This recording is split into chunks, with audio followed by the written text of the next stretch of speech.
Pahalgam attack के बाद भारत इस बार फुल मूड में है पाकिस्तान में एक्शन लेने के लिए। बहुत जल्दी आपको पीओके भारत में मिला हुआ दिखेगा और पीओके लेने की भारत ने पूरी तैयारी कर ली। अभी जो है 7 तारीख को आने वाली है, 7 मई को है। मॉक ड्रिल की भी बात कर रखी है गवर्नमेंट ने कि सभी आपके 244 डिस्ट्रिक्ट ऐसे होंगे जहाँ पर मॉक ड्रिल होगा। यहाँ पर बताया जाएगा अगर कभी हमला होगा तो आपको कैसे बचना है, क्योंकि इस बार गवर्नमेंट पूरे मूड में, कभी भी इंडिया और पाकिस्तान का वॉर हो सकता है। ये तो कन्फर्म है कि इस बार कुछ ना कुछ बड़ा होने वाला है। जैसे आपको पता है कि 1971 में हुआ था, एक बार मॉक ड्रिल हुआ था 1971। उस वक्त क्या होता, बांग्लादेश पाकिस्तान से अलग हो चुका था। और इस बार भी देखो, नहीं तो 1999 में कारगिल युद्ध हुआ था, लेकिन उस वक्त मॉक ड्रिल नहीं हुआ था। और इस बार जो है अभी 2025 में मॉक ड्रिल का मतलब ये है कि कुछ ना कुछ बड़ा होने वाला है। यानी अधिकतर चांस है कि पीओके जो इस बार भारत में मिल जाएगा। अधिक चांस यही है। अब क्योंकि देखो ऐसा होता ना, अब अगर जब वॉर होते हैं तो कोई ना कोई मिसाइल कभी कभी होता है कि बॉर्डर क्रॉस कर जाते हैं। अधिकतर होता है, वैसे ज़्यादातर हमारे डिफेंस इक्विपमेंट ऐसे हैं कि उनको हवा में ही मार गिराएंगे। लेकिन कभी कभार ऐसा होता है कि कोई अगर बाई चांस निकल के आ जाए तो ज़्यादा खतरा है कौन साइड है, नॉर्थ साइड में। ये अधिकतर जो 244 डिस्ट्रिक्ट है नॉर्थ साइड के हैं, क्योंकि पता है कि आपके नॉर्थ साइड में जो पाकिस्तान का बॉर्डर लगता है। अधिक अगर आपको नीचे साइड से लेंगे हैं तो अगर नीचे से होगा तो उड़ीसा साइड और वेस्ट बंगाल साइड में थोड़ा बहुत खतरा हो सकता है, अंडमान निकोबार साइड में। अधिकतर आपको देखने को मिलेगा नॉर्थ साइड में, यानी गुजरात, राजस्थान, उत्तराखंड, हिमाचल प्रदेश, जम्मू कश्मीर, इस इलाके में। अगर आपको बिहार, मध्य प्रदेश, छत्तीसगढ़, इस साइड में हमें देखने को मिलेगा, क्योंकि कभी कभी कोई मिसाइल होते हैं वो आ जाते हैं तो ये फटने के चांस रहते हैं। तो इसी में अभी जो है गवर्नमेंट ने एक गाइडलाइंस निकाले कि जिसमें अभी 7 मई को कुछ स्टेट होंगे जहां पर नॉर्थ साइड के 244 डिस्ट्रिक्ट है, वहां पर ये ड्रिल कराए जाएंगे। आपको मैं समझाता हूँ इसमें। देखो पहला क्या होगा इसमें, देखो मॉक ड्रिल में 5 बातें यहाँ पर बताई जाएंगी, जिसमें पहले है अगर हवाई हमला होता है ना तो वहाँ पर चेतावनी के लिए सायरन बजाया जाएगा।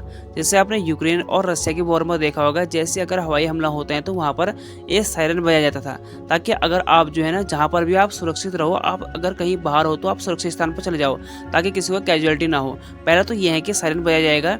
ये चीज़ आपको सभी वहाँ पर सिखाई जाएंगे। खास रूप से एनसीसी के वॉलंटियर है ना, वो वहाँ जरूर जाएँ, ताकि क्योंकि देखो वो ज़्यादा अवेयरनेस फैला सकते हैं। और अगर कोई भी अगर वहाँ के अगर आसपास है तो युवा जरूर जाएं, ताकि वो अपने परिवार को बता सकें कि अगर हवाई हमला हो तो आपको कैसे वहाँ पर बचना है। पहले तो ये होगा कि आपको वहाँ पर हवाई हमले के टाइम पर आपको सायरन बजाया जाएगा और आपको एक सुरक्षित स्थान पर चले जाना है। और दूसरा है हमले के समय जो है ना नागरिकों को खुद की सुरक्षा कैसे करनी, ये भी यहाँ पर ट्रेनिंग दी जाएगी। जैसे कभी हवाई हमला होता है तो आपको सपोज कभी किसी मेज के नीचे या किसी ऐसे के नीचे छिप जाना है, ताकि जो आपको जो है कैजुअलिटी कम से कम हो। ये पता है कि आपको वॉर में ये चीज़ होता है कभी कभार। देखो मैं ये कह रहा हूँ ना, हमारे जो है डिफेंस इक्विपमेंट इतने हैं कि ड्रोन इतने हैं कि अगर कोई भी हवाई हमला जो होता है तो वो हमारे देश तक पहले नहीं पहुँचेगा, बॉर्डर में उसे गिरा देंगे।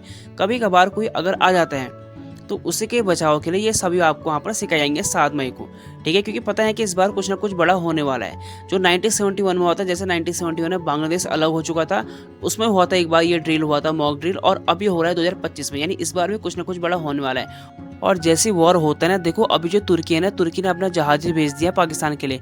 तो तुर्की तो खैर खुले सपोर्ट में आ चुका है पाकिस्तान के, और चाइना भी, आप पता है कि आपको चाइना भी जहाँ तक है पाकिस्तान का ही सपोर्ट करेगा। और भारत के सपोर्ट भी बहुत है, Israel, France, Italy, America, Russia तो खैर हमारे फेवर में हुआ ही। तो अभी ऐसा है कि देखो अधिकतर जो है हमारे फेवर में इस बार है।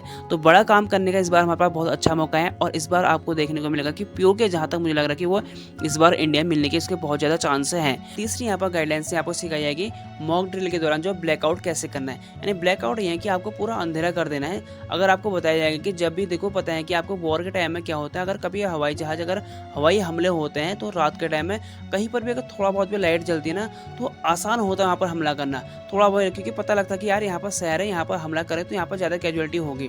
तो ये चीज़ बताई जाएगी कि पूरा ब्लैकआउट कैसे करना है, कि आपको कहीं पर भी बिल्कुल भी एक थोड़ा सा भी चिंगारी तक भी, यानी आपको माचिस तक भी नहीं जलानी है, ताकि उससे जो है जो हमारे दुश्मन देश से अगर कोई हवाई जहाज, अगर कोई हवाई हमला होते हैं, अगर कोई भी आता है तो अंदर आता है तो उसे पता नहीं लगे कि यहाँ पर कोई शहर है। अगर शहर है पता लगेगा, क्योंकि रात का टाइम पता है कि आपको ज़्यादा कैजुअलिटी होने के ज़्यादा चांस बनते हैं। और चौथी गाइडलाइंस है कि वहाँ पर अगर कोई भी कारखाने या प्लांट है ना तो उनको भी वहाँ पर जो उनके लिए भी कोई गाइडलाइंस होगी कि उनको भी यहाँ पर बंद करना पड़ेगा, वहाँ भी कोई लाइट न जले, क्योंकि पता है कि प्लांट में काफ़ी जो है नुकसान होता है। अगर कोई कारखाने में अगर हवाई हमला होता है तो वहाँ पर काफ़ी नुकसान होता है, तो वो भी यहाँ पर बंद करना पड़ेगा। चौथा गाइडलाइंस है। और 5 यहाँ पर के लोगों से जगह खाली करने और उन्हें सेफ प्लेस तक पहुँचाने की ट्रेनिंग भी दी जाएगी।